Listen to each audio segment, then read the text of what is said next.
Okay, so I think I'm going to slowly, the participants will be joining us online. So I think I'm going to invite all of our panelists to turn on their screens as well, so that our audience members, as they filter in, will be able to see us. And I would like to thank our panelists and thank everyone for joining us here today. And I think I will kick off and start off our session as well today now. So thank you everyone for joining us for the second event in our series of the governance program at the Aga Khan University Institute for the Study of Muslim Civilisations. The event what we'll be discussing today is occupation and surveillance in Palestine and Kashmir, having a conversation between scholars who are working in and on these contexts. My name is Sana Elimia. I am an assistant professor of political science at the Institute for the Study of Muslim Civilisations based at the Aga Khan University. And I'm one of the coordinators of the governance program alongside another colleague, Professor Gianluca Parolin. And today we'll do some brief housekeeping rules before I hand over to the real boss, who is Dr. Mehroosh Tak, a lecturer of agribusiness at the Royal Veterinary College at the University of London. And she will be moderating the session and moderating the discussion amongst the panelists today. I would like to make a note to audience members who are joining that questions can be raised throughout the session in the chat box or using the Q&A function. And what we will do is we will weave those questions into the discussion and share them with our panelists. So very briefly, a little bit of a note about the series itself. The series is Population Surveillance, Mobility and the Body, is examining quite broadly how states and other actors control populations, citizens and non-citizens within their territorial boundaries, and taking into account factors of racialization, colonial pasts and presents, and military occupations. And Palestine and Kashmir are perhaps two of the most obvious examples where control over populations are not in the Foucauldian sense about governance practices to improve life or improve governance techniques per se, but rather much more, as Shil Memembe has told us, about necropolitics. It's not about biopolitics, but it's about control over life and the body and over death as well, and to create death. And today we ask how this plays out and is resisted in some cases, and some cases not able to be resisted in the case of Palestine and Kashmir. I'll briefly note our panelists, which include Dr. Yara Hawari as Senior Analyst of Al-Shabaka, a Palestinian Policy Network, Ather Zia, an Assistant Professor in Anthropology at the Anthropology Department and Gender Studies at the University of Northern Colorado, Greeley, Dr. Toufic Haddad, the Director of the Council for British Research in the Levant at the Kenyan Institute, Mohamad Junaid, an Associate Professor of Anthropology at the Massachusetts College of Liberal Arts, and of course, as I've mentioned, Mehroosh Tak, who is a lecturer of agribusiness at the Royal Veterinary College, University of London.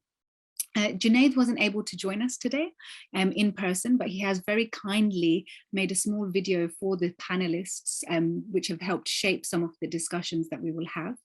We will play the first 5 minutes of this video at the start of the discussion, and we will interweave the second 5 minutes midway through some of the discussion as well.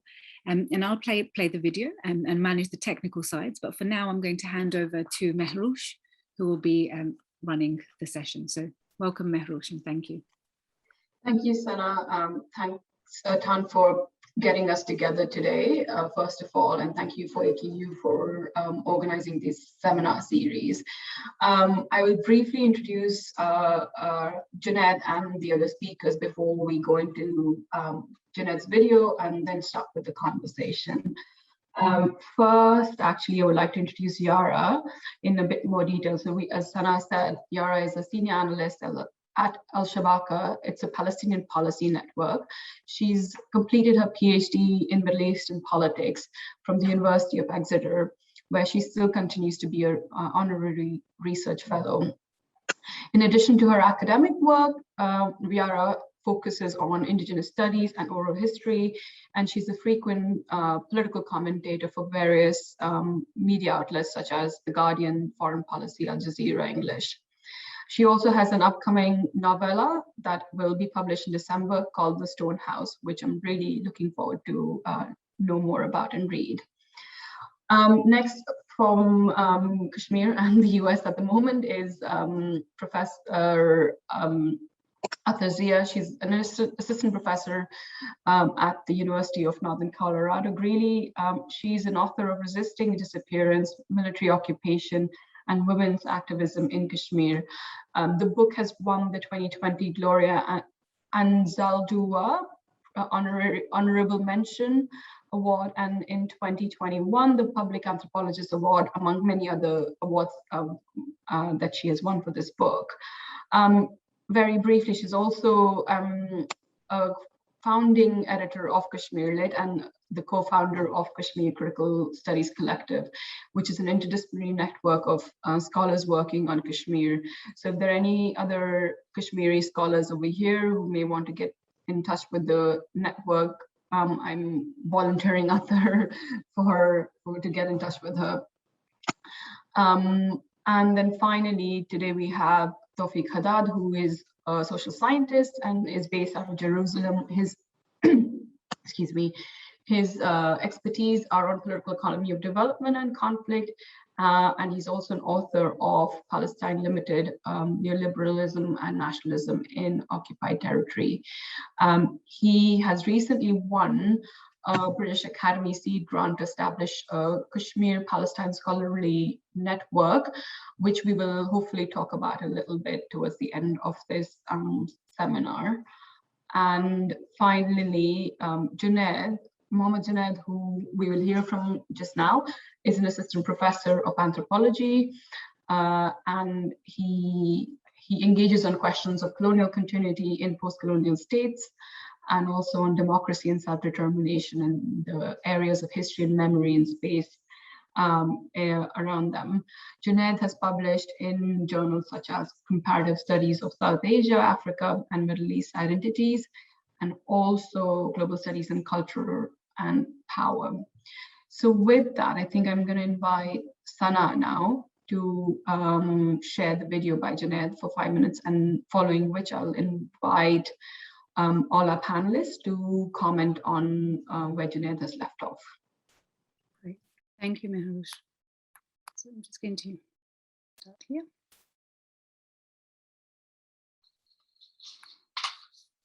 Hi, everyone.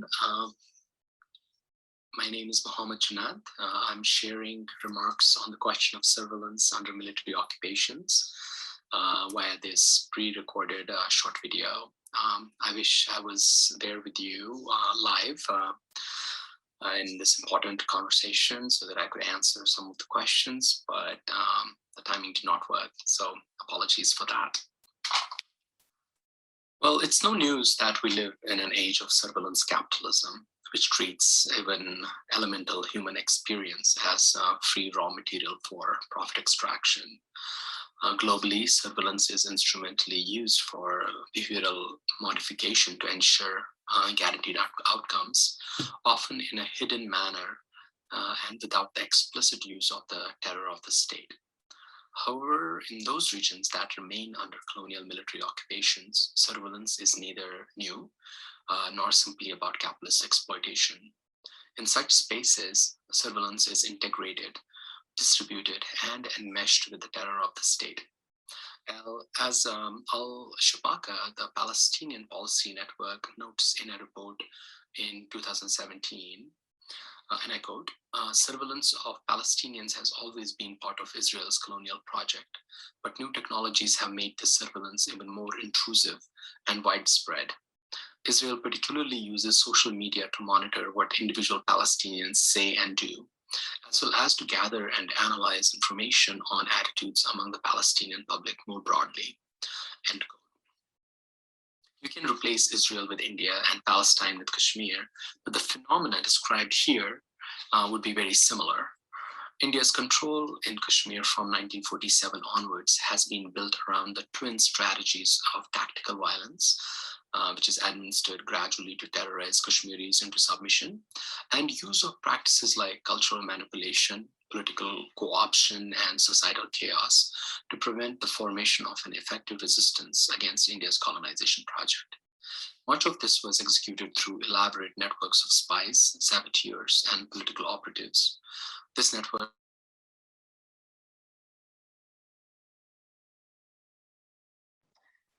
Sana, I can't hear the video anymore.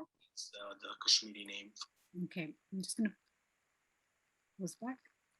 Late Thank you. 1980s. Is that okay? And the early 90s, when the Indian state was unable to predict the Tehreek, which is the Kashmiri name for the mass uprising against Indian occupation.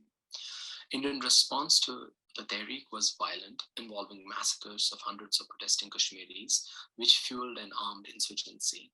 This was familiar ground, as India not only borrowed from the British colonial military campaigns and emergency laws against indigenous native populations, but also from India's own persistent wars against non-Indianized native communities, for example, Nagas, Adivasis, etc., that started in 1947 itself.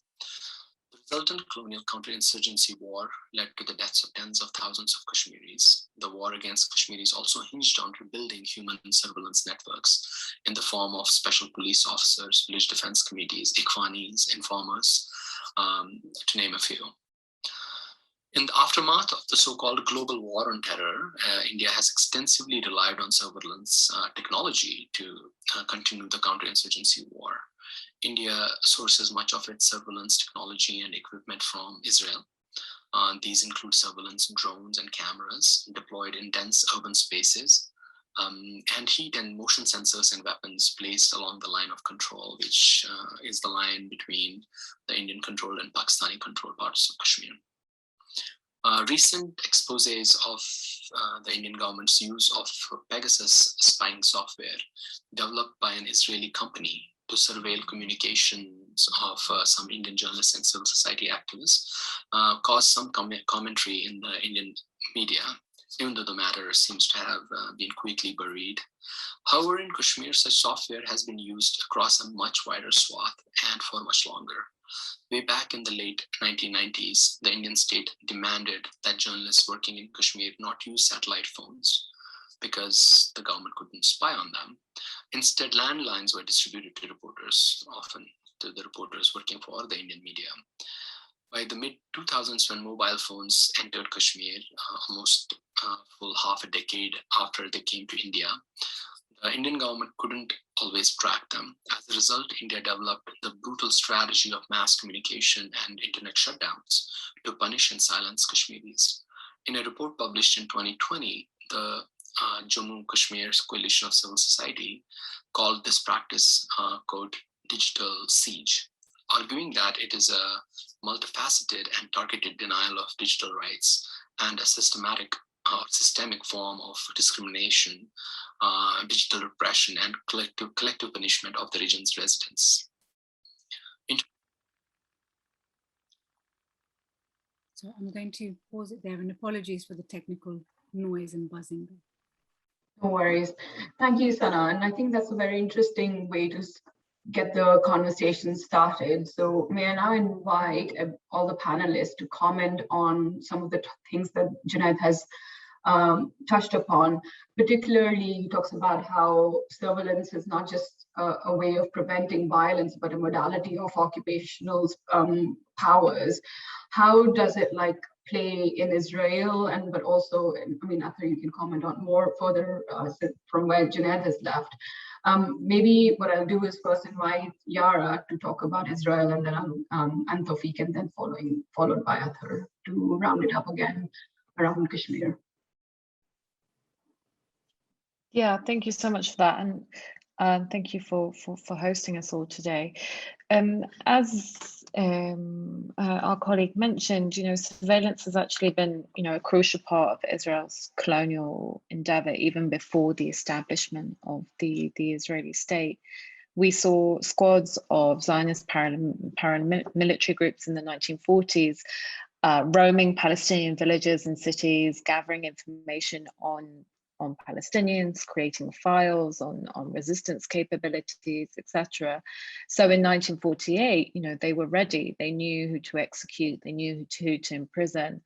And this pre-state surveillance no doubt contributed to the takeover and colonization of Palestine. And since then, surveillance of the Palestinian people has really continued until today, from the Jordan River to the Mediterranean Sea and beyond. In Gaza, Palestinians live under siege, which is basically a large outdoor prison, and it's been that way for nearly a decade and a half now. And that whole area is heavily monitored by drones, by satellites. Israel monitors everything that comes in and out. Meanwhile, the West Bank faces military occupation, which includes checkpoints, monitoring movement, military incursions, restrictions. And inside the 48 territories, there's also massive surveillance, and all of this occurs in many different ways. We have surveillance through technologies such as CCTV cameras, facial recognition cameras, drones, the collection of biometric data. And because movement is so heavily monitored, this is actually very easily done. And of course, there's also human surveillance. The Israeli army is ever present in the West Bank. There's also a big network of informers. And among them, unfortunately, is the Palestinian Authority, which maintains an agreement with the Israeli regime called the Security Coordination, which under the Oslo Accords they're held to.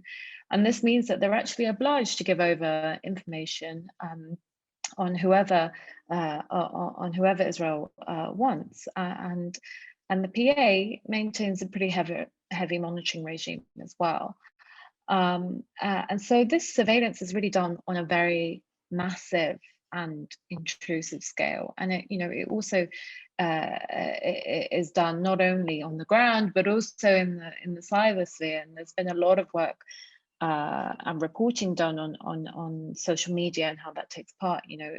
It takes place on social media. Israel's arrested hundreds of Palestinians based on social media posts. They use particular algorithms to pick up on words like martyr or the Zionist state, words that we would consider pretty ordinary. And these people might be marked as suspicious, and they can be subjected to arrest and detention. Usually under this sort of broad charge of inciting violence. And we've seen this applied to poets, activists, even people who are not politically active. And they do all of this also in collaboration with social media companies. The Israeli regime have actually been running a cyber unit since 2015 that works with these companies to remove specific content and to monitor specific people.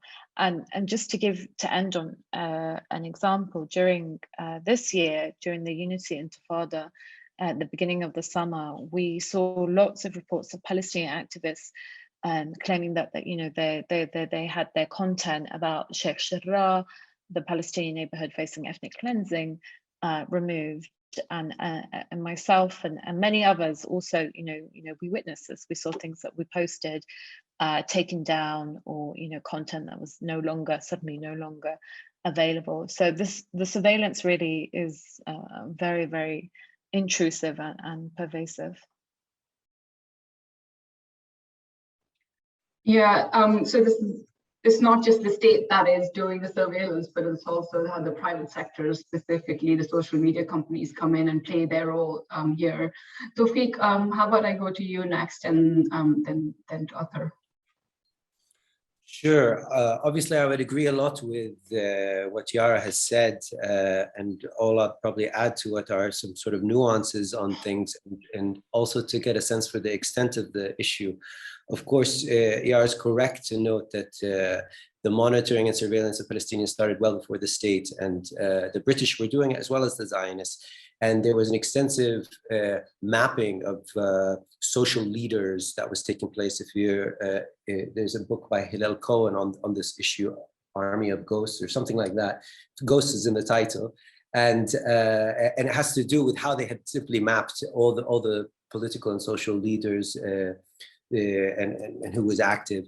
Of course, this, you know, as the state develops, the extent of this issue is really so large, particularly facilitated by the Oslo Accords. I mean, Oslo Accords pronounces and articulates it more. Now, it's not just a question of, there's many different kinds of surveillance, and it should not be seen as something that's strictly limited to social media spheres, okay? Israel controls the entire population registry. So it controls who exists and who doesn't exist. So if there's a birth, you know, and it's not registered, Israel, it's up to Israel to register it. So they know who is who. They also have control over the electricity and water networks. And in fact, in the past, they have used these to see whether certain people are living in spaces like in Jerusalem when they're not, or is there a water bill or an electricity bill? Well, it shows that there's a presence or not a presence. So this is another form of surveillance. You have, of course, the monitoring of access and movement. This is chiefly done through the checkpoints, of course, but it can also be done by stationary objects that exist. And then only later, you know, for instance, so you can have like, you know, a freestanding monitoring device that monitors where cars, you know, which cars are moving where and when and all this stuff. Then, of course, you have the human intelligence side of the coin. And it's also important to differentiate that human intelligence is divided into many different kinds. You have the simsar, which is the land dealer, the land broker. This is not quite surveillance, but it's a kind of collaboration. You have the jasus, who is the actual informer. You have the asfur, who is the bird, which is basically in prison cells. They ensure that in each tent or each section, there is somebody there monitoring the thing, let alone the existence of, also you have, for instance, the Palestinian Authority, when it set up ranks, they discovered in many of the facilities that they took over, there were listening devices already implanted inside the Palestinian Authority's security services and buildings, so that they're heard through the concrete, basically. On top of, then only comes the telecom side of the coin, which obviously is a huge set of data and information about movement, about who's interacting. Everybody on this call, I'm sure, is already paranoid about the powers of their iPhones. But you know, Israel has obviously been cutting edge in developing all the algorithmic work, but you know, we have things like voice recognition software that are out there. They have these phones talking to each other. You know, if I talk tomorrow about, oh, I want to go to the Caribbean, maybe an advertisement comes up on Facebook. That's happening on the commercial sector. What does it mean when it comes to the military sector? Another aspect of surveillance that I think is important to mention that hasn't been mentioned here in the Palestinian case, and I'd be curious to hear about the Kashmir case, is the international role of surveillance. Now, in general, Israel is basically tasked by Western imperialism to do the dirty work of surveillance and counterinsurgency and all these aspects for the Palestinians and actually for a good part of the Arab world, okay? And in fact, that's why the United States considers Israel the largest aircraft carrier that cannot be sunk, basically. It has huge amounts of people. The army is the central institution. Many people who speak Arabic, they're constantly monitoring not just what's happening in Palestine, they're monitoring the entire political developments of the Arab world. But leave Israel aside, you have the international community. No, I'm not talking about international spies and James Bond or anything like that. I'm talking about the International Monetary Fund and the World Bank, who particularly after 2004, with the reform of the Palestinian, quote unquote, reform of the Palestinian Authority after the second Intifada, basically the Palestinian leadership was surrounded in Muqata'a and Ramallah, and they were able to force and leverage important institutional and particularly financial surveillance technologies over the Palestinians. So basically a key thing that they wanted to know is, where's the money? They want to know, because money gives you autonomy and it gives you continuity as a liberation struggle. And if you have money saved away in an investment here or there, or whether it's above table commercial or it's below table, they need to know about it. So they forced the Palestinians to put all their investments in an investment portfolio that was publicly audited by the IMF. So I'm not sure if I have a little more time. I could, I mean, all of this simply to say that I think, this is all, technology has allowed us enormous amounts of data, collection technologies that now can be sourced and centralized and organized in particular ways that ensure that the asymmetry of knowledge asymmetry and thus power asymmetry, because knowledge is also a form of power, to actually significantly widen. While at the same time, Palestinian forms of technology, of course, and power are also kept down by the Oslo process and by forms of technological transfer that they delay the technology. Israel is working on 5G. We are on 3G in Palestine here because they won't allow, they want a permanent skills lack. All of this is to centralize, to create algorithms about human movement, etc., and activity, which can lead to forms of perceived informational hegemony. The point is, particularly when we talk about colonialism and settler colonialism and fights of this nature, it's a big part of it is politics and morale. And therefore, if the perception can be made of omniscience, all-knowing, then to add to this omnipresence, that everywhere you go, they are located, it can lead to the perception of omnipotence. And omnipotence leads to demoralization, and demoralization leads to the fragmenting and weakening of your own group, and it's more difficult to muster support and collect for forms of collective active action which are needed in such struggles. Yeah, thanks, Toufic. I mean, you've touched on multiple different things, but and I'll pick up on these throughout the conversation. The first thing I would like Ather to also comment on, and part of the discussion, is around like the types of surveillance that occur in like Israel and Palestine, and how do you see that happening in Kashmir? I mean, one of the things around like census of the population, we know that the army conducted a census of Kashmiri households, I think 5 years ago or something like that. So they know exactly who is living, and which allows them to target specific people, i.e. the youth who are part of like the resistance struggle on the ground, on the roads, and on the daily basis, right? And this allowed them to go through the communication blackout in after the abrogation of 2019. But let me invite Ather right now, and then there are multiple other things around centralization of technology and the role of IMF and the economy, in which I'll pick up on later. So do I respond to the comments? And how much time do we have for response? Sorry, I just muted myself. So we have about another hour in total, and so there is time. I mean, so for this response, like my response, is it like to be 5 minutes, less than 5 minutes? I'd say like, yeah, I would say about between 3 to 5 minutes, and then so that we can continue the conversation. I mean, like, let's try to be fluid, but at the same time, try to cover multiple things.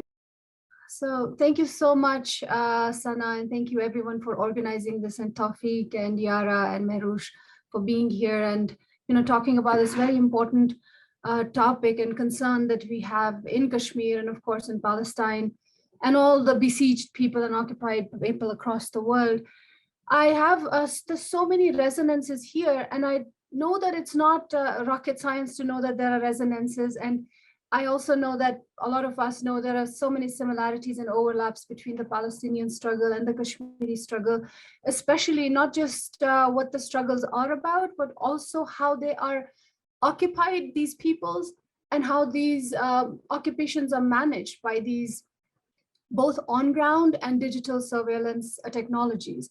The first thing that really struck me was this idea of perception, creating this hegemony of informational hegemony, and then how people respond to that, and how that creates these channels of, one is how people kind of like start responding to that, and also they are demoralized and discouraged in that moment. And in this current moment, I see that in Kashmiris as this WhatsApp syndrome. And of course, also because of the Pegasus, what happened recently, but it's not new to Kashmiris to think that their phones are tapped. I think for the longest possible time, even after like the moment the Indian government starts this, which is not really known to the rest of the world, this very belligerent military occupation in the 1947. Right after that, Kashmir becomes this surveillance society. It's almost immediately. And even before that, as you talked about, Yara, the pre-state surveillance, that has, I would say, pre-nation state surveillance for India, because it formed in that moment in time. Kashmir has also had that because it was dealing with double occupations. One was the monarchy and the other was the paramountcy of British. So it had that moment as well. And once that happens, and then you have this nation state forming, and then you have occupation on Kashmir. So surveillance starts at that very moment, information collection on people and what they're doing. And that's how steadily India has criminalized Kashmir's resistance movement. So on ground, there's always been this hyper surveillance on Kashmiris. And you talked about the resonance, the vocabulary is so similar, like having files on people. And that's kind of like this tradition with everyone who writes in Kashmir, everyone who speaks in Kashmir, everyone who walks in Kashmir, and everything that moves in Kashmir, basically, in some rationale vis-a-vis resisting Indian occupation. So there has always been that form of surveillance. And the counterinsurgency network, as Toufic talked about, you have this very micro managed neighborhoods and communities where you have the bunkers, you have the checkpoints. And then as you talked about, Mehroosh, so I'm kind of like resonating with everything and just want to make a few points here, that there is this mapping that's already been done. I mean, the government of India doesn't really need a new form of mapping because it already has different forms of census. It also has all kinds of data on people. And now, because everything is digitized, so you actually have to carry cards. You have to have, the Aadhaar card and all the cards, that the forms of identity. So you're actually giving them all the information for you to receive some form of services that civil administrations usually give people. So Kashmiris have to volunteer information, not just that there are going to be census. After August 2019, what had happened was, one of the things that people were talking about was the army, not the census. It was the army coming in and doing some sort of a census that people did not know what this information was being used for. Not that they expected the army to tell them, but something happened after August 2019 that people were reporting on this. And there were some reports in the media, but then it kind of died down. So that's also a form of surveillance on people. Like, it also creates this threat perception that something is happening. And I think that's something very, very palpable about Kashmir, that the sense of panopticon, that we are being watched constantly, whether you're being watched or not.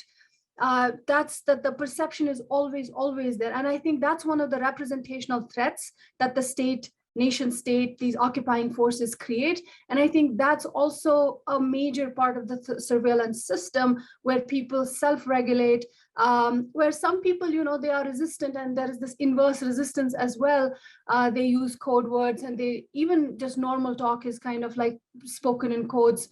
And then also what I see in the recent years is how people use WhatsApp and how they use Signal and how they use Telegram. There are these hierarchies of what kind of technologies they're using and what is more leaky and what is more perceptible, like to these occupying forces that are watching us 24/7. So that in itself reduces the quality of connection between people, as we know that these modern technologies, they help while they keep us at a distance as well, but they also bring people closer. But what I've seen recently, that there is so much loss of conversation because some people don't want to talk on WhatsApp and they're on Signal, and then you're not on Signal all the time.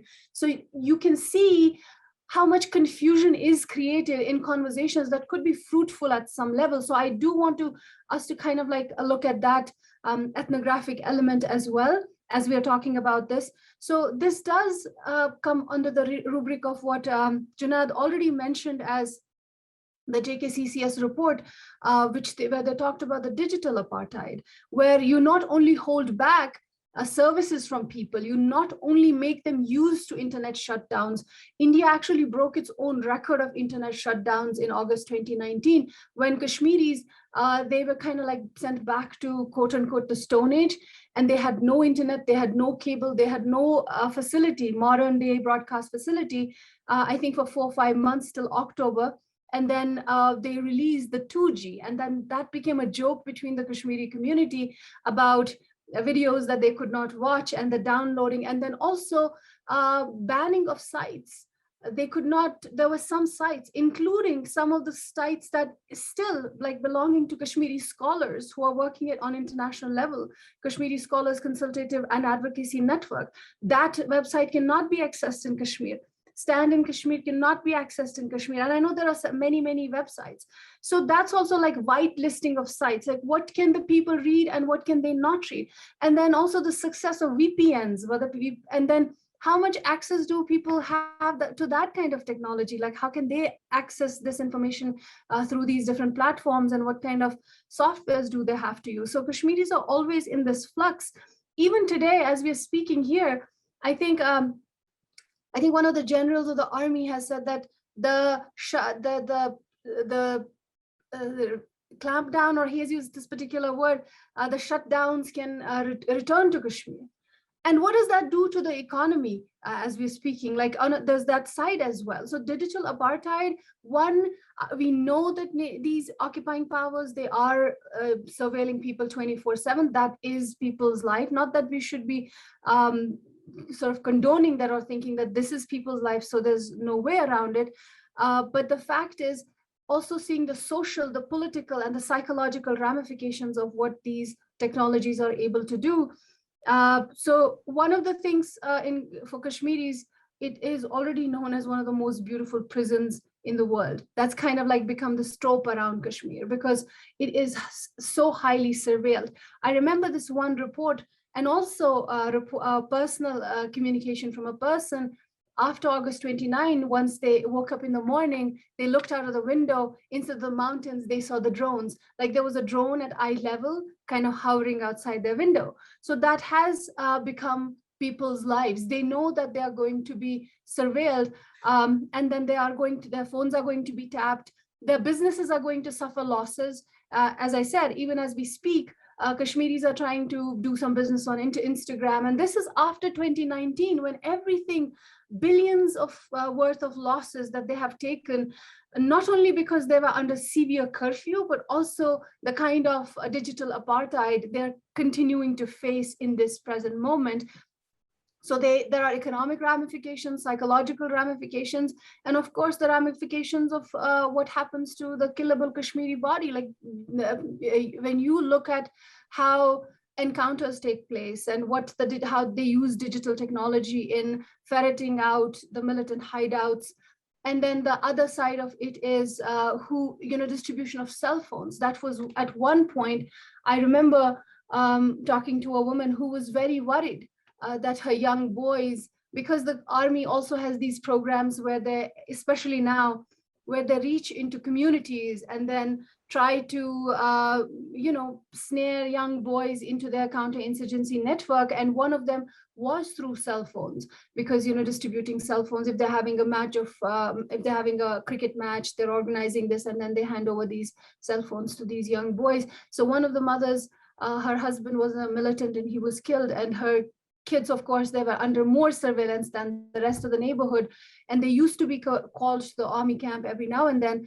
And one of her major worries was that they are insisting that they give them cell phones as quote unquote gifts to the young boys, but there actually would not be gifts, because cell phones are markers, and they kind of like wanted to surveil them and pull them into the counterinsurgency network, not just see where they are, but also create networks of other collaborators around them. So that was one of the policies long back, and it's still going on, I'm sure, in different ways. So there is this on-ground analogous surveillance that's always happened, and on the other side you have the digital surveillance. And then Yara, you talked about social media and the sort of flagging of some words. I think Facebook has flagged Free Kashmir. You can't really say Free Kashmir. There's nothing in Indian Constitution that stops people from saying that phrase or word, but Facebook has flagged that, and that's how it monitors content, not to speak of how it throws out Kashmiri advocates, activists, or even regular Kashmiris. And on the other side, what Indian government in this present moment is doing, it's really invoking some of these very draconian laws that take us back to thinking about its colonial constitutionalism, that it's not this democracy, this benign democracy that's in progress, but this is actually a neo-imperial power. That's how we can understand India's democracy, so to speak, which is also imported, this Westphalian Eurocentric democracy that has been imported and imposed on that geobody, and what it then impacts on other people. So that's very important for us to really focus on, that we are not looking at a democracy doing all of this. We are actually looking at a neo-imperial power and also question this form of democracy. I think that's the need of the moment, whether we should be apologetic about democracy and not question what these democracies are doing and the violences that they're hiding. So what India did with Twitter was that's really meaningful for us to think about if we continue thinking about in that aspect. They invoked the Information Act 2000, according to which every tweet could be penalized by the Indian government. And that's how it kind of like is right now surveilling the social media scene, and not just at the level of law, but it's bringing it into localities. Now they've actually created committees where you have government officials monitoring other government officials on what they're posting on their media, on their social media. And if they see something, there have been people who have been dismissed because of their social media posts. So now that's another level of warfare that is kind of like created between the communities, and that's more sinister than the bigger technologies that they have. And then also thinking about the media gag in Kashmir right now. Kashmir always been censored. Media has tried to find ways in which they want to speak to people, report on the situation, and they were doing a good job of it. But I think in March 2020, they institutionalized not just the censor that governments do, but they actually passed a media gag. It's a law that was passed. And according to that, journalists are heavily, heavily surveilled.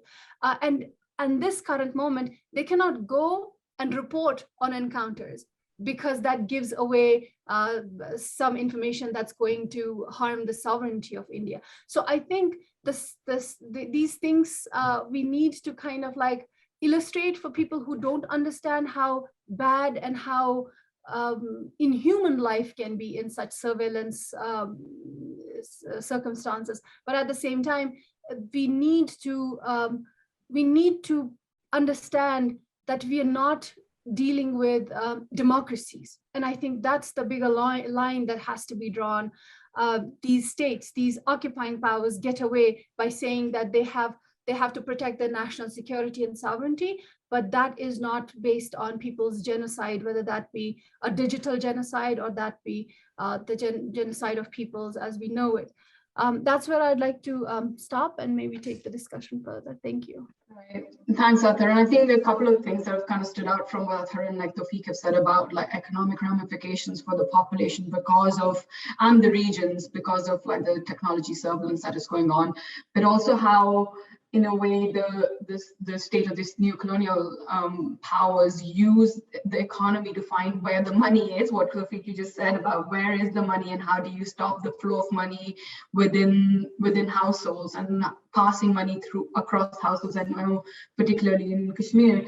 So perhaps we can move the conversation towards like the political economy of the occupation itself and how the occupation targets the economy, the investments, or the lack of, or creates spaces where the conflict is a low investment economy, how I like to call it. Can I invite Yara? We'll do again the same round of circles around how the money flows or does not flow, how the money is targeted to surveil and to reduce the power of the self-determination movement in both Israel and in Palestine and in Kashmir.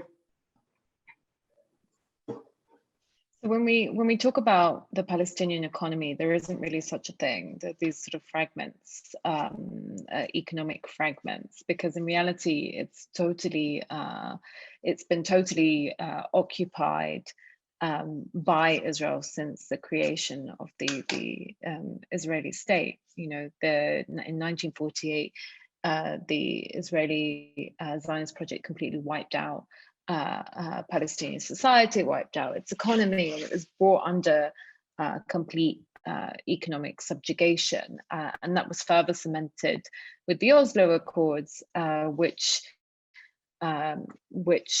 made Palestinians basically sign a bunch of agreements, including the 1994 Paris Protocol, which was particularly damaging.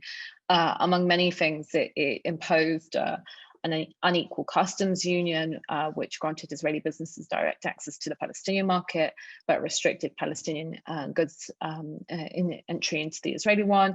It gave the Israeli state complete control over tax collection, and it entrenched the use of the shekel in the West Bank and Gaza.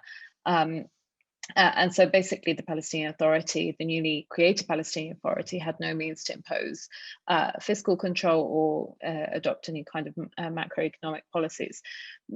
All of this is to say that basically what that means is that Israel has full and direct and indirect control over the levers of the Palestinian economy, and the military occupation in the West Bank and Gaza allows the Israeli state to exercise complete physical control over Palestinians' everyday economic activity, and also expand its colonization of Palestinian land. So essentially everything that comes in and goes out is controlled and decided upon by Israel. And the continuous Bantustanization of the West Bank into these sort of small pockets of Palestinian Authority also stunts economic growth, because it restricts the freedom of movement between people and goods. And this means that Israel has been in complete control of Palestinian infrastructure and is completely able to restrict access to it as it pleases. For years, if we're talking about internet access, for years it curbed the development of mobile services by imposing various restrictions on it, and this included a ban for a while on 3G technology. Now in the West Bank and Gaza, Palestinians have access to 3G, and it was announced that soon we will be given access to 4G internet, which is quite behind many other places. But of course, we have to ask who is bringing that 4G into the West Bank and Gaza, and these are Palestinians who are very much in cahoots with the Israeli regime, because they end up profiting from it. So really, the complete control over the Palestinian economy also means that it also adds to that whole surveillance regime and that domination regime. And Palestinians have become very much economically reliant on the Israeli regime. But that's not to say that Palestinians aren't practicing, forms or attempts to be to resist that economic domination for a long time. Really since the beginning of the occupation of Palestine in 1948, but particularly during the first Intifada, Palestinians have been attempting to practice forms of economic self-sufficiency and really challenging that economic subjugation through, focusing on purchasing only Palestinian goods and really creating spaces in which of self-reliance. But again, that capacity is incredibly limited under occupation. There's only so much self-reliance you can achieve in this sort of all-pervasive regime. Thanks, Yara. Toufic, do you want to jump in now? Yeah, I think an important thing to add to this is it's partially related to how, I'm not sure how you described it in Kashmir, but you said something like it's a doesn't attract investment or something like that. Yeah, I mean, yeah, low investment economies. Low investment economy is what you said. Yes. So basically, I mean, in context of occupation, if Marx's notion of capital being a coward is correct, in the context of an occupation, it's going to be a double coward, or, you know, it's going to stay very, very far away from these areas. So actually, the only economic investments, serious economic investments, will take place in speculative industries or things where there's fast money, or to actually entrench that money in what they call lazy investments like real estate and things like that, which actually give no money back to the economy.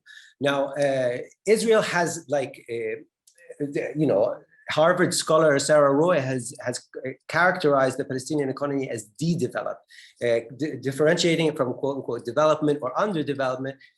De-development is a context where actually the occupying force comes in and intends to break up the possibility of logical, synergistic, horizontal linkages between different parts of the Palestinian economy. So it makes sense, and that's a deliberate effort, because if you're able to form an economic basis, this can be used slowly but surely, potentially, in the history of national liberation movements and national movements themselves, to slowly but surely create some forms of capital that can go back and be recycled inside the movement for its own good. If you have a leadership that has this vision for it, but of course, this is what Oslo was all about, actually, and particularly the reforms of 2004 that I mentioned. The PLO was one of the most wealthy national liberation movements in the world. It had investments from banana farms in Senegal to Citigroup in New York. But good portions of this, so a lot of the destruction that we see going on in Palestine, particularly during the Second Intifada, was about liquidating the assets of the Palestinian Authority and forcing all those assets to be made visible above the table, and then, of course, if you look at the Palestinian Authority budget, basically a third comes from Israeli taxes, because Israel controls the borders. So anybody who wants to import, they take the money, Israel collects the tax revenue and hands it over, or not, to the Palestinian Authority. That composes about a third of the budget. A third comes from donors, and a third comes from local taxes generated by the Palestinians themselves. So Palestinians are in a permanent situation of dependency, and that's how they want it. So they don't, because when you are dependent like that, you can't do anything, basically, and that kills your ability. So it's not, some of it is surveillance to see what people are doing with money X and where it's going or whatnot. Others is so it doesn't work to build anything. It's just keeping people alive. And basically that's the logic of what's going on in Gaza. Not only is it super surveilled in every facet of can be imagined, but on top of that, financially, they literally measure how many calories can enter Gaza to ensure that people don't starve. Okay, but more than that, it's not necessary. People are still alive. So we're talking about paradigmatic shifts in how people are to be treated. And Israel and Palestine and the Kashmir examples are two of the frontiers where this stuff is happening. And that's why, and from here, we are seeing these things penetrate backwards into other Western states, pushing back different sort of advances that were made by different social and political struggles in the past. But the model is here, and in particular Gaza, because you have this hegemonic control over an entire territory, very small, and you can monitor everything that goes in and out of the territory. They actually put monitoring devices on any truck that goes into Gaza, where it goes, drops it. They see that people come in. I mean, it's crazy. 24-hour surveillance, etc. Even within the holding sheds of these things. I mean, the reconstruction of Gaza is made dependent upon these 24-hour surveillance cameras to ensure that this is going. So, but despite that, they still fail, I'll say. But I'll leave it there. Yeah, and so this, Ather, you've written about de-developing economies and then de-development of Kashmir in a paper, post-abrogation. And this, you know, how exactly how Toufic, you said how like infrastructure, and Yara, you also mentioned this, how investment in infrastructure is to control the local population that is being occupied, right? So, and just give you an example, like the Apple industry in Kashmir is heavily monitored at the moment, because it's very pro is pro-smallholder farmers essentially, and they're trying to essentially move away from the smallholder economy or smallholder production systems to large holder production systems now, where it becomes easy to remove money from like multiple households that are pro-self-determination movement to big capital, big agribusinesses, which were not allowed to be in Kashmir previously. Now they're going to bring in Indian conglomerates to do agribusiness and move away from economic self-determination of the population to, again, this capitalistic form of colonial occupation. Ather, let me just bring you on about the development and what Toufic was talking about, and in general, any other comments you may have. Thank you so much. Thank you, Yara and Toufic, for your comments. I actually haven't written about de-development, but maldevelopment, because which is kind of like, not the same, but on the same spectrum. As you're speaking, Toufic and Yara, because we're having this conversation in this moment, I feel like it's heartbreaking and it's also teachable. I also feel like we need to listen to every word you're saying as Kashmiris and Kashmir scholars, or whatever it is that we want to think and work with for Kashmir. And we're also in this moment where India has received a lot of information, and India has shared its own technologies. Not that India needs to learn from Israel. India has its own playbook of hegemony. It has its own playbook of how to, occupy a people. And it has a 5,000-year-old caste system, which it kept in place and it's checked in place. And no one really on the international scene, except for new scholarship coming on caste and caste racism inside India. I feel like it doesn't need anyone's playbook, but at the same time, it is sharing technology, it is sharing information and military tactics with Israel. So when you were talking about what's happening in the current moment, it gives me goosebumps to think that every day, and Mehroosh must be experiencing this, every day we see things that are happening inside Kashmir that tell us very, very strongly that this is all about dispossession of Kashmiris. So there was a point in time when 15, 20 years ago, when we would talk about Kashmir, at that time we were very young and still kind of like trying to wrap our heads around like what's exactly happening to us, and not knowing our own history as well. Kept away from language, kept away from history. So, that had already been done to a few generations of Kashmiris. And what happened in that moment was a lot of people when we would draw, I'm not saying that we are drawing similarities with Palestine. There are many overlaps, and we need to pay attention to those overlaps. And we also need to pay attention to the differences, and only then we can have a proper understanding of how we need to move and how you need to think. But at the same time, thinking about what's happened to Palestine, to me, has always been like, as I go back into literature, it's so uncanny to see what India is doing in the current moment and has been doing in the last, since 1947. But at the same time, this question of settler colonialism, there are several articles and write-ups which categorically talk about that Kashmir is not a settler colonial issue. And that's how successful India had been in camouflaging what its long-term nationalistic and ethno-nationalistic and religious and Hindu supremacist goals that it had. And it had been how they're long camouflaged, and how India was kind of like seen as this socialist democracy. But at the same time, if you look at the role of some of the politicians in that moment, how they handled Kashmir and how they brought it in seemingly diplomatically. So the idea is, when we look at settler colonialism and what the regimes have to do, I think that is where we kind of like find how the populations have to be dispossessed. And in the last 2 years, and I'm not saying that Kashmir has not undergone the throes of settler colonialism since 1947 itself, that has happened. But that was camouflage because you had this group of strong collaborators, client politicians who were working with India, and there was this patina of having local administration, and then also the autonomy. which was broken down militarily and taken away in 2019, completely the fig leaf was off. So the autonomy was not, it wasn't as much as, it wasn't as much as giving people their own sort of like this identity and whatever, but it was also about a little bit about territorial sovereignty, which is what kept many Kashmiris connected to this, thinking that, oh, they don't want the autonomy to go away, because it was, one part of it was completely gone. So India had completely taken over, but the only part that they hadn't taken over was the territorial sovereignty, which meant that Kashmiris still held on to some of their territorial rights, right to franchise, right to property. And if Indians were to come inside Kashmir, they had to have, special leeways to do business and to have, they could lease property, they could own property, which doesn't mean that they weren't doing businesses and all of that.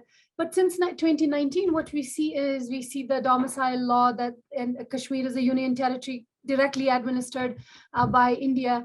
And what is happening in this current moment every day, and I'm not, this is not an exaggeration, every day there is something or the other that they are doing on ground, whether that be cutting down apple trees, as Mehroosh already pointed out, because apple trees are what olive is to Palestine. So cutting down apple trees, completely dispossessing people and moving them away from their land, the lands that they have lived on for centuries, saying that it's a land that's unaccounted for because now it's a union territory. And remember, they not only demoted Kashmir from being a state in itself to being a union territory, so that it comes under the administration. And of course, it's already under military occupation, but now it's also being governed by people nominated, not elected, by the Indian government. On the other hand, it's also broken down. One of its provinces was taken away, and that's a separate union territory now. So they're kind of like playing this long game in kind of making these demographic changes, but also staying within the camouflage of democratization. Because one of the things that they used to tell the world to do this kind of this chopping of Kashmir, what they basically told the rest of the world is that we are developing them. And I think that should kind of like make us think about the neoliberal extractive economies, which are condoned by the world governments. And that's why I say that when we think about democracy, because India was able to sell this, and not that it had to sell this to the rest of the world, because it's already sold. The rest of the world is already sold to the idea of occupying indigenous peoples everywhere. So I'm not really thinking about that particular aspect, but the selling was, they have to maintain fig leaves. So development was one of the fig leaves. Now, Kashmir had one of the highest development indices if we consider the Indian subcontinent and also India's states. It wasn't underdeveloped in that sense. I am not condoning the administrations that were responsible for that kind of a thing. They were also client politicians. They were also collaborators. But the kind of system that had been created inside Kashmir, one of the biggest dependencies inside Kashmir, even today, is a government job, because most of the bulk of economy inside Kashmir was you were employed by the government.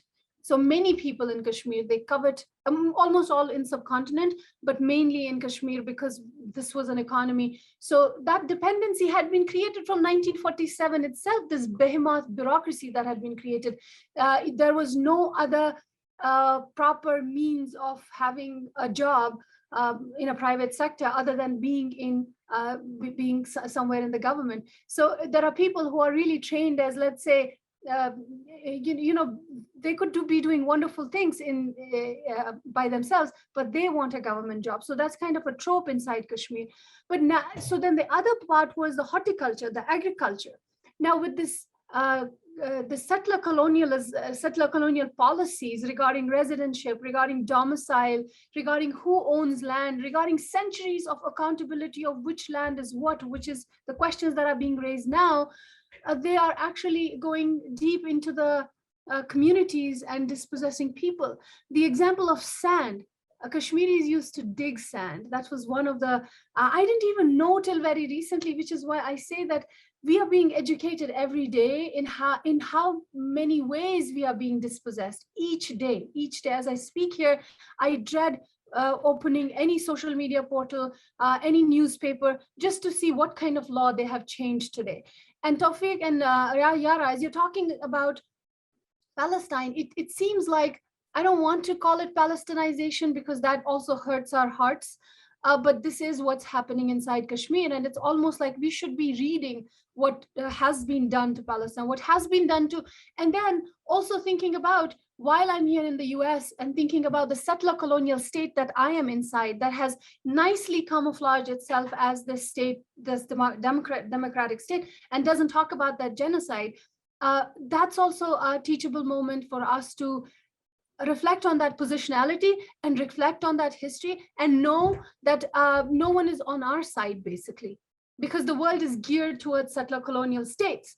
And I'm not saying that this is some sort of like we should be demoralized thinking this is the strength. You know, when I came to US, when I decided to kind of like travel west, I thought that I'm going to go and I'm gonna, you know, talk to people, awareness, right, and all of that. But now I realize that most of the things are already known to people. They choose to ignore because this is the way of the world.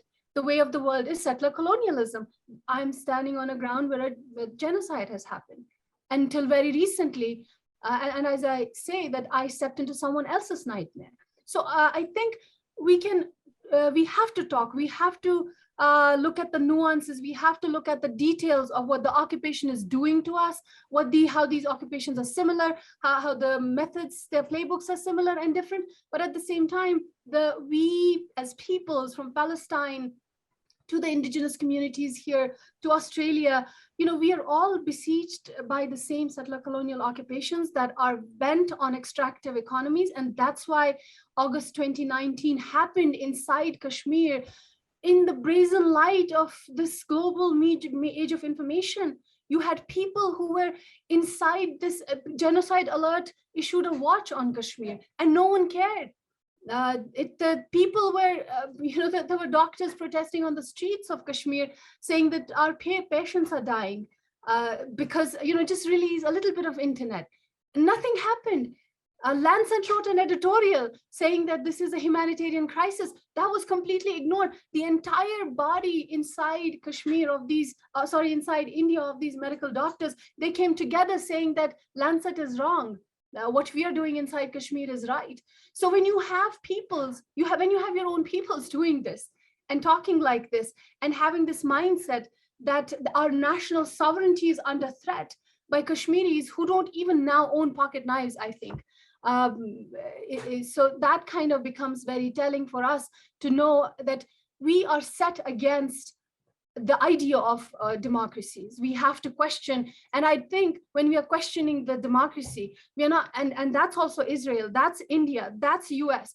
It doesn't mean that we are questioning freedom. It doesn't mean questioning the systems that might arise out of that question, but it means that we have to delineate the fact that we are all against a common enemy here.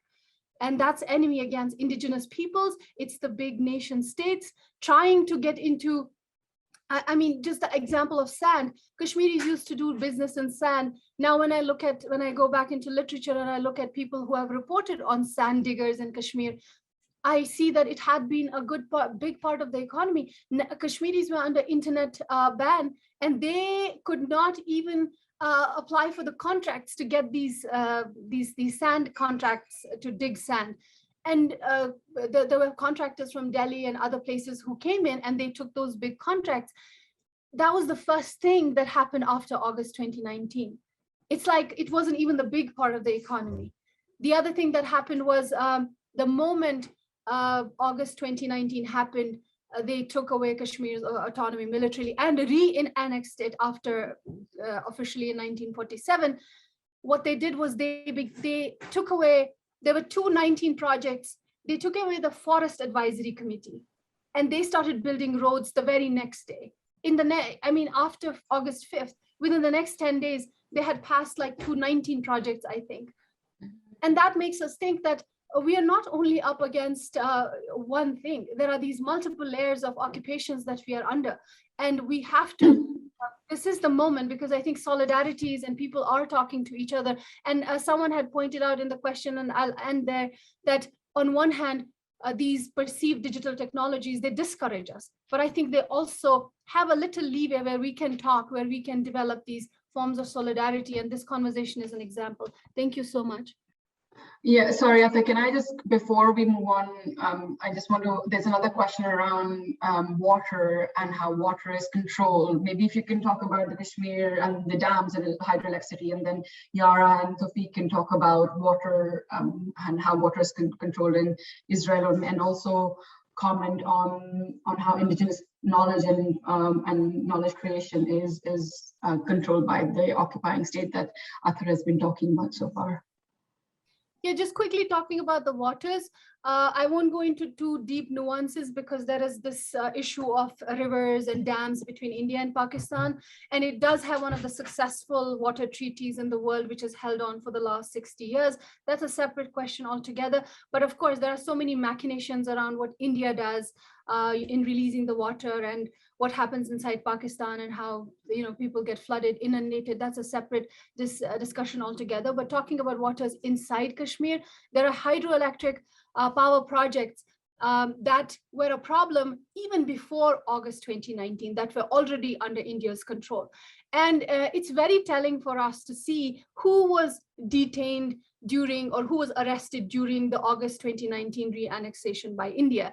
Several of them were water activists who had been asking for the dams to be returned, the power projects to be returned to Kashmiris, because it was already known in the last 40 years that these are the new East India project. That's what those hydroelectric power projects were called. They were called the New East India Company, which was invocation of the British East India Company inside the subcontinent. And Kashmiris were invoking that when they were talking about the hydroelectric power projects, which were, and as we are talking to each other here in the full glare of electricity, I'm sure like Kashmiris back home are thinking about like which day is the load shedding day and which day is not, while it's their power. They are being, the hegemonic occupations are telling them that this is basically, we are investing and this is ours, and not to speak of who the land belongs to, who the power belongs to, but that all goes back to the client politicians who themselves were Kashmiris and who negotiated these deals with India. And that's why, Toufic, as you were, and Yara, you were also talking about the mobile and the telecommunications coming inside Kashmir and inside Palestine, and these would be Palestinians who are collaborating with the Israeli occupation. So I feel there are so many resonances in there. So Kashmir had a good set of client politicians who camouflaged themselves as these nationalist leaders, and it took Kashmiris 40 years to unravel that mess. But now they're fully exposed and we know who they are. But at the same time, they had been able to sell the Kashmir's water for cheap. So that's kind of like still going on. Kashmiris are still under that kind of apartheid as well, where it's their resources, but they're not getting the electricity that they need. And that also goes back to thinking about the economics. You don't have many industries that are viable inside Kashmir because they don't have continuous electric supply. When we think about Toufic, this is so important that you talked about de-development, and when you said de-development, I thought mall development, but my mind is so colonized by the colonizers' knowledge that I'm kind of like taking these categories and trying to think through them. Now, when I'm thinking that Kashmir also is de-developed, because of the dependencies that have already been created. We can totally talk about de-development in Kashmir, but again, we have to decolonize our mindsets as well, first and foremost. So thinking about the creation of the behemoth of bureaucracy, that is also de-development. And thinking about in this current moment, Kashmiris, in 1989, there were 70,000 policemen inside Kashmir. Today, you have more than 100,000 plus 70,000 more. So you have like these economies that are being created around jobs as well. What kind of jobs? Teachers, I think they were around 70,000, less than 50,000. I think they're kind of hovering around the same. The education department hasn't developed, but the police department has, and other jobs are also kind of like being created so that people can be part of the counterinsurgency grid rather than create some other forms of economy. So going back to de-development, you see continuous dispossession. And I think we are in a stage where we will see in the next 10 years, Kashmir will be completely dependent on what India has to offer it. And I think that I think more information about what can happen is good, but at the same time, I think we also have to think about the nature of bigger things here, and that is the kind of systems that are imposed on us. And sometimes we have to be so apologetic about defending these systems. I see in my own writing, and that's why I think decolonizing is so important, and decolonial knowledges, as Mehroosh pointed out, I see in my writing, it's almost like I can pinpoint some of the pieces where I'm making this case to someone to see us as good people. And I feel like there's this constant need to say, we are for freedom, we are not for, so I think that needs to go. And we have to create an idiom around that, and we have to accept that we don't only have to talk about what's happening to us, because they very well know what's happening to us. They're doing that to us. But we also have to kind of start thinking about what kind of bigger enemy, which I think Junaid already laid down for us, thinking about the capitalist, extractive, neo-colonial, neo-imperial bodies that are imposing on all of us, on all peoples at this moment. Yeah, and it's also not just, you said something about like how India will do this, but it's also how Indians will do this. Not just the government, but also the private sector that's going to come in and do this, right? But kind of just to quickly add that India very recently signed an MOU with the Gulf countries. I think with the UAE, and now just yesterday there was a direct flight from Sharjah from Kashmir to Sharjah, but it has to go through Pakistani airspace. And they allowed that. So I think we kind of have to connect the dots, like what kind of forces are at play. And it's just to say, linking to that, like Middle East is a very big export market for Indian goods. So because a lot of Indian goods, specifically around like agribusinesses and like food commodities and stuff, are not fit, if were to say from the EU language, in terms of food safety, not fit enough to go to the European markets, but the rules around food safety and phytosanitary safety of food goods in Middle East is lower, quote unquote, according to EU standards. So Middle East is a big market, and Iran is a big market. For example, Qatar, Oman, all of these places are big markets for India. So how that plays into this geopolitical conversation is interesting. And also with Brexit happening and UK looking for other markets to sell their goods, India is a key player in that bilateral conversation. Anyway, so kind of going back to indigenous knowledge production and who decides how knowledge is produced and using surveillance technologies. Maybe we can talk a little bit about that. I know we have about like 12 minutes left, so and I do want to bring in another question from the audience. So I'll go to Yara first, Toufic, and then I'll come to you that way. Well, there was a quick question about resources, so I'm just going to address it for 30 seconds. Of course, part of the Israeli regime is the deprivation of resources to Palestinians, and water is one of those key resources. And the Israeli regime diverts most of its water to the Israeli settler population from the from the Jordan River to the Mediterranean Sea. But in the West Bank, it's developed this whole infrastructure, which is predominantly managed by this Israeli state-owned water company called Mehroosh, which has systematically sunk wells. It's tapped springs in the West Bank, all to supply its own population. And this same company then sells back the water it stole from Palestinians to Palestinian water utility companies. And that amount is determined by the Israeli authorities. So again, it's very pervasive. Israelis decide how much water Palestinians are allowed to consume. And on average, Palestinians consume about 73 liters of water a day, which is well below the WHO recommended daily minimum of 100 liters per capita, and the average Israeli citizen consumes 300 liters of water. So there's quite a massive difference there.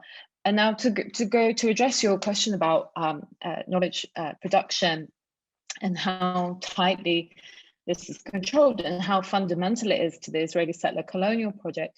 the Israeli settler colonial project isn't only trying to destroy Palestine physically and materially, but also epistemologically and through the realm of knowledge production. And we saw this really early on in the Zionist settler colonial project. In 1948, for example, there was a key focus on destroying and looting archives and private Palestinian libraries. And some of those materials would be destroyed, they would be burned, or and others were carted off to be locked away in military archives. And we've seen this attack on archives and Palestinian research material continuously over decades. We saw it happen again in 1982 with the Israeli invasion of Beirut, where the Israeli forces stormed the PLO Research Center and confiscated nearly all the materials that had been previously saved from 1948. And this continues to this day, where offices of NGOs and universities in the West Bank are raided and looted, and in Gaza bombed. And so I guess these are more physical examples of, destruction of knowledge production. But the erasure of Palestine happens in more insidious ways. We've literally seen Palestine shrink down in the mainstream media, in policy spaces. You won't hear the word Palestine. You'll hear the word or the term Palestinian territories, only referring to the West Bank and Gaza. And sometimes these are even referred to as disputed territories, so not even Palestinian. And some people would just avoid a territorial reference and just say, Palestinian, so totally detaching the people from the land. And in the academy, it's also quite prevalent to see the erasure of Palestine and Palestinians, and I think that's true of many subaltern and marginalized groups who can speak, who can produce academic knowledge, what knowledge is considered empirical, what's considered anecdotal, and all of this is down to deep structural powers that are highly prevalent and enforce this idea that to be objective, to be scientific, one has to be detached from the subject matter, and one has to be not emotional. And specifically with regards to Palestine, we've seen increasing surveillance on campuses globally. Lecturers and professors are being reported on for teaching or certain saying things about Palestine or the Israeli regime. In some cases, they've even been told to spy on students, to look out for what they call sort of radicalism. And so we've really entered into this draconian era of learning and knowledge production. And so the way that the academy works is totally beneficial to settler states who want to dominate the land, the people, but also crucially the narrative. Settlers want to, or settler states want to claim indigeneity for themselves. And so the history of the indigenous people needs to be eliminated or forgotten. And very often, if you control the history, you can easily control the present and the future. I'm going to stop here because I know we don't have much time, and I want to give the space for Toufic to add to this.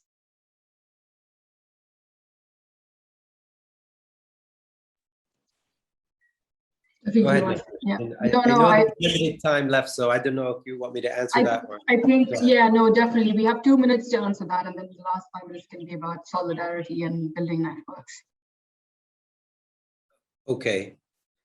Yeah, I'm very glad that Yara mentioned the question of surveillance outside, because that's actually a key aspect of this whole thing. And here I would actually point out the firing of David Miller of the University of Bristol, of which there's a campaign taking place now. He was acquitted of by an internal jury inside of University of Bristol for anything to do with anti-Semitism, but still he was fired, which is a very scary technique. And we also saw what Zionist groups did to Jeremy Corbyn and the Labour Party in an attempt to prevent any pro-Palestine positions developing in one of the most significant political parties in obviously a very significant political state, a key partner to the United States and the United Kingdom. So, perhaps this is a good opportunity for me to mention, I mean, this discussion has very clearly shown many parallels many, but also divergences. But certainly the historical background of the fact that both these areas are leftover vestiges of British colonialism, created different forms of partition with huge forms of mass displacement that took place. While earlier in the past, Palestine and India used to actually have much more of a closer relationship, Israel and India now have emerged as attempting to enforce themselves as regional hegemons with ideological affinities around Zionism and Hindutva to create supremacist states around this. And of course, the Palestinians and the Kashmiris and many minorities in India as well are also suffering from this, but Kashmir being a very particular case study, which I don't have time to go into.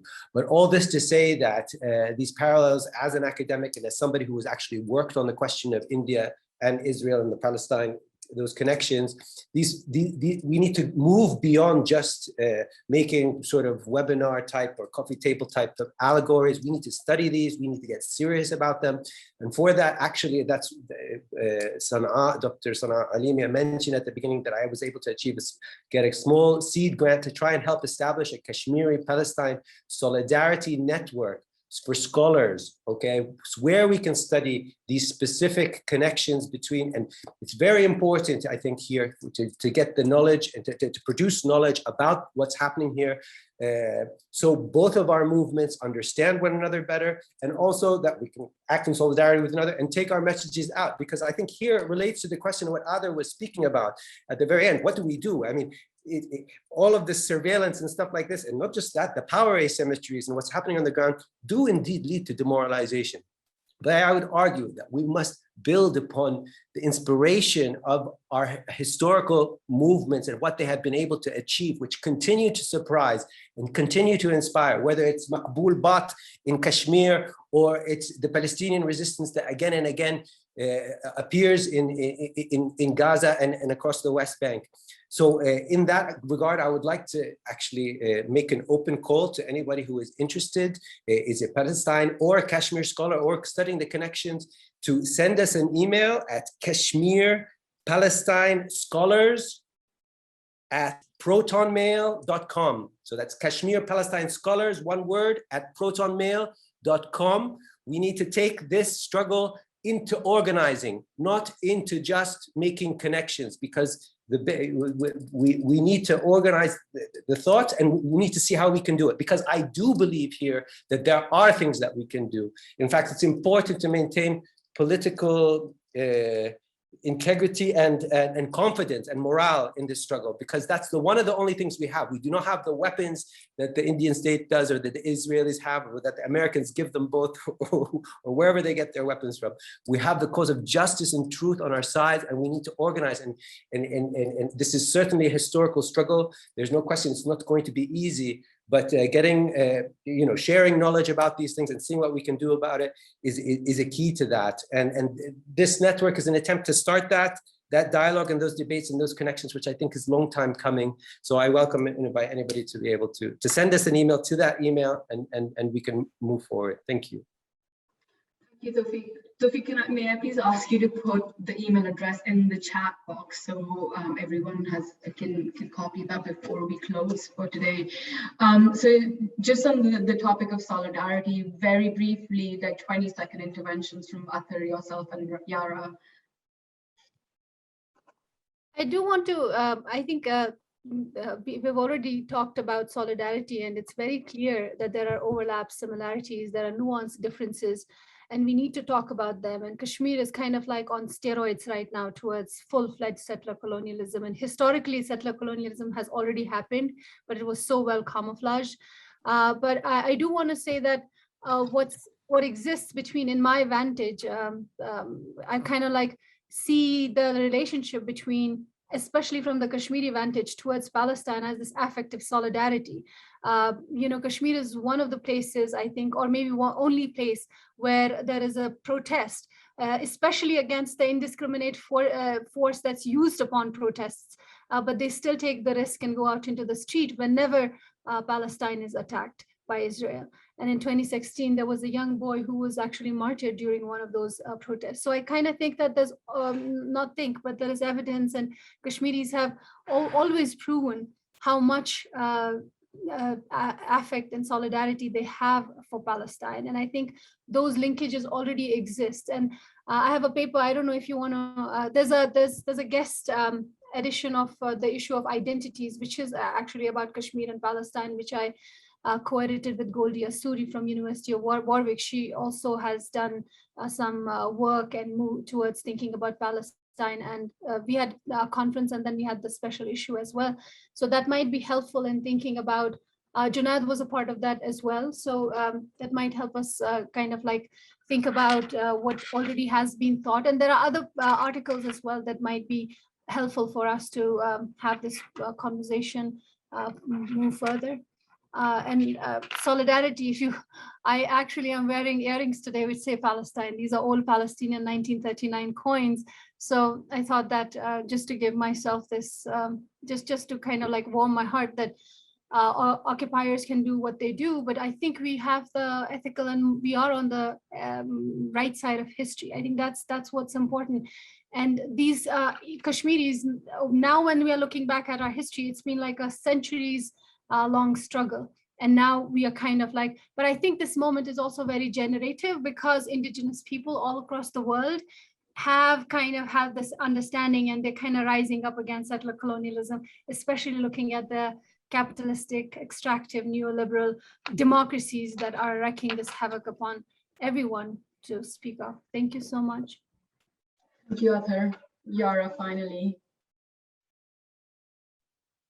I mean, there's not much that I can add to my brilliant co-panelists, but I agree that we are much more than they are, and just as our occupying regimes have similar strategies of oppression, we also have similar strategies and tactics for resistance, and we have a long history globally of sharing these with people who are oppressed, and I think we have so much more to learn from each other. Thank you, Yara. I think we're 2 minutes over our scheduled time, so I'll pass it back to Sanab and just say thank you again to AKU and Sana to organize this panel, and hopefully we'll continue the conversation forward through other mediums. Yeah, thank you so much, Mehroosh, for moderating the discussion, and thank you so much to all of our panelists as well. The recording will be shared online afterwards. It will be out this week, and we'll include in that the full 10 minutes of Junaid, who wasn't able to be here, but is very much a part of our discussion as well today, his 10-minute discussion as well. Please check the chat box for the emails that are being shared by Dr. Toufic Haddad with regards to kind of if anybody's interested and wants to find out more about ways of joining up solidarities and networks. And also really kindly, Ather has also added a couple of journals for the panelists, which we may also circulate widely when we put on the YouTube channel. I want to thank the panelists deeply and very sincerely for incredibly intelligent and at times incredibly moving discussions on this topic. We purposefully wanted this to be a conversation between Kashmir and Palestine, of scholars who are working in and on Kashmir, and are also, of course, connected to the region directly because of their own backgrounds as well. And it is an incredibly honor. It's an incredible honor to be a part of these, just to be listening into these conversations. And I want to thank all of you, given the importance of these topics, and also given your own positionalities within this context, for doing the labor of educating us, because of course this is a burden that shouldn't just be on all of you, but we recognize that the amount of effort that you've done into to share your conversations, your thoughts, your scholarship, and of course beyond the academy, what you are doing. So this is a great honor for all of us, and we're really looking forward to your contributions. We're looking forward to this being online, and we have to thank the audience members whose questions were weaved in quite nicely by Mehroosh as well. We weren't able to cover everything, but we really thank the audience for participating and for being a part of this conversation as well. So many thanks, and institutionally from our side, I think we will wrap up there, and we will share the video online with all of our attendees who were kind of in different time zones across the world as well. So thank you very much. Okay.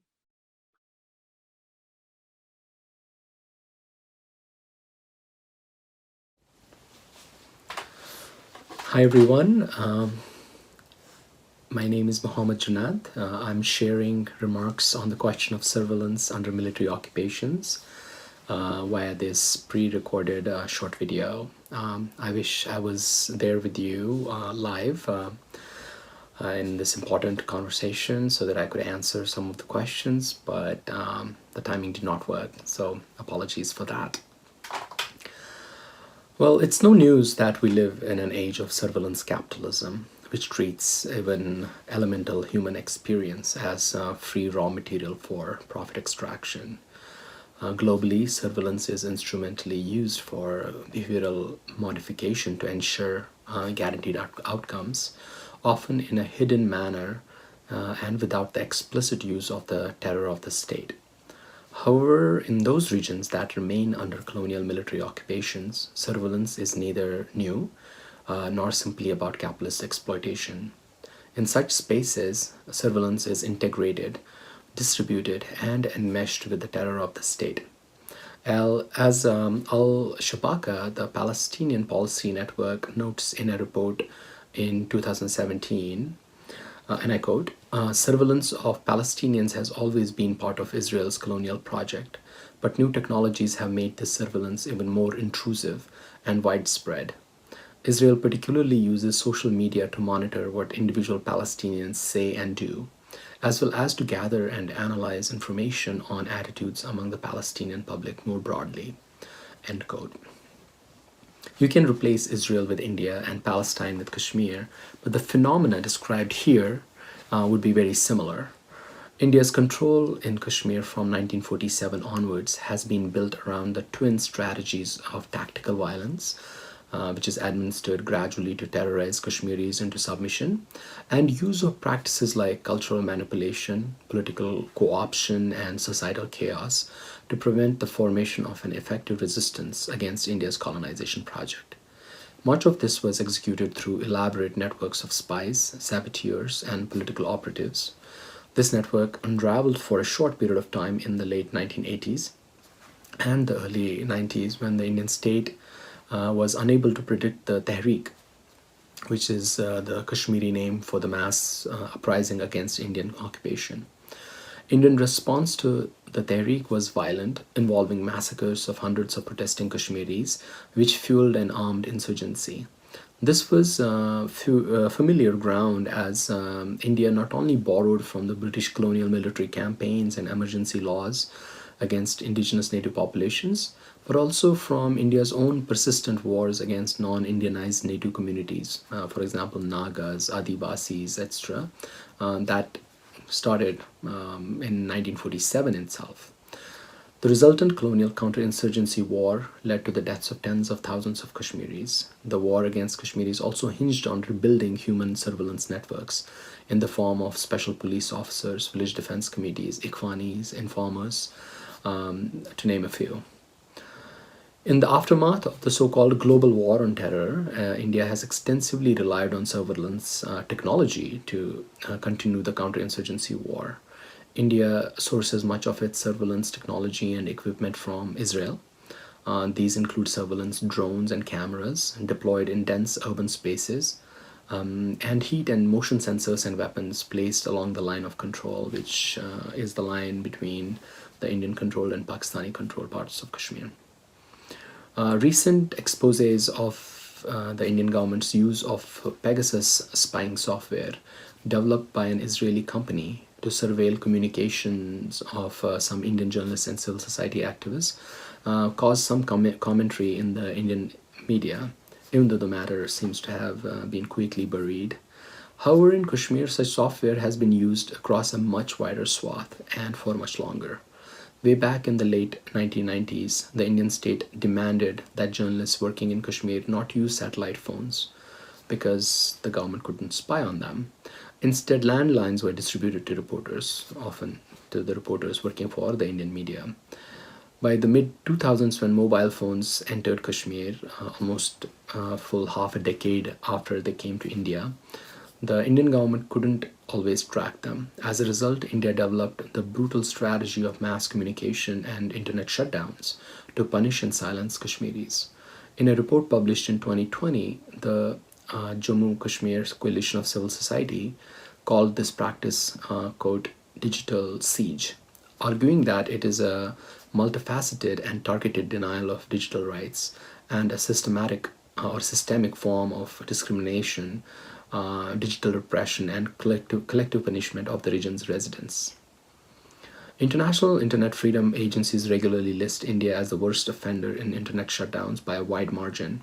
What they often miss is that most of these shutdowns actually occur in Kashmir.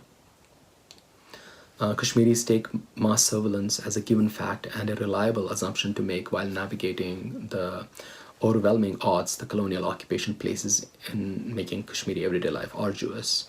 It does not surprise anyone when stories like Pegasus come into public view. The Kashmiri political activists subjected to Pegasus spying were already under house detention, for instance, or under human surveillance. They've had like police posted outside their homes, continuously surveilling them. In some cases, India does not even hide the fact of surveillance. For instance, Kashmir might be the only place where mass surveillance of the Kashmiri social media takes place not only in specialized state security institutions or use of spying software, but on the street, at the checkpoints, and through forcible confiscation of people's personal computers and phones. At checkpoints, Indian soldiers snatch your phones, ask for passwords, and trawl through your contact list, social media posts, e-documents, pictures, and emails. Kashmiri journalists' homes are raided, their materials confiscated, and then they are forced to come to cyber police stations to reveal sources of their reports that do not align with the state propaganda. It's well known, too, that Indian security agencies have built an elaborate trove of profiles based on mass data gathered through human and technology-based surveillance. None of these practices are challenged in Indian courts when it comes to Kashmir. One result of this surveillance is explicit behavior modification. Here, surveillance is used not to extract profit, but to extract submission and silence. Kashmiris had, until 2020, until 2010, actively used social media, probably among the first such cases in Kashmir, to mobilize attention toward Indian atrocities in the region. But by 2016 and afterwards, India used its diasporic connections in the social media companies. As you know, many of them are headed by Indians, as well as leveraged its market power to get Facebook and Twitter, etc., to crack down on any criticism of its policies in Kashmir. Many of us Kashmiris who are not in India even, have often faced extended censorship, exclusion, and outright termination of our accounts based on specious claims made by US-based social media companies that our activity contravened Indian law. As we debate surveillance and algorithmic control globally, we need to ask how surveillance in occupied zones is not meant to prevent violence, as the occupied states claim, but is a modality of state terror. By weaponizing human interaction with technology, the colonizing states have produced a tremendous power differential between themselves and those subjected to colonization.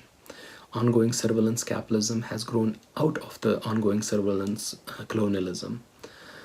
Palestine and Kashmir have been used as the test sites for new surveillance technologies, which then enter global security markets for dominant states to control other killable populations like undocumented border crossers, to use my colleague Ather Zia's evocative term. To counter surveillance regimes, Palestinian and Kashmiri civil society organizations have a responsibility.